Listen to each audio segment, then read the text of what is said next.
Gobernador Andres Suason for the next number. Vice Governor Atty. Bergancha. Nandun ngayon palabutong na board member. Manoy Tonet Mendoza. Manoy Nelo Peter Cabu.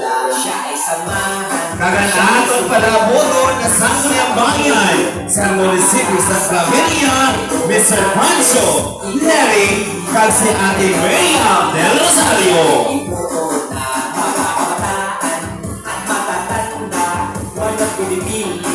Para makatulong na bukas parte. Halina samahan mo tayo sa maaasahan natin talaga.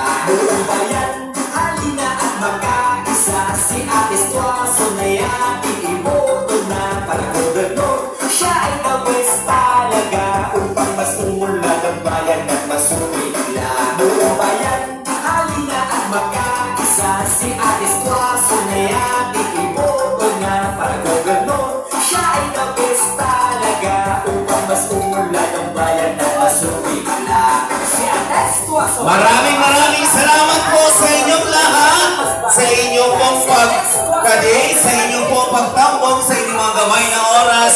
Damo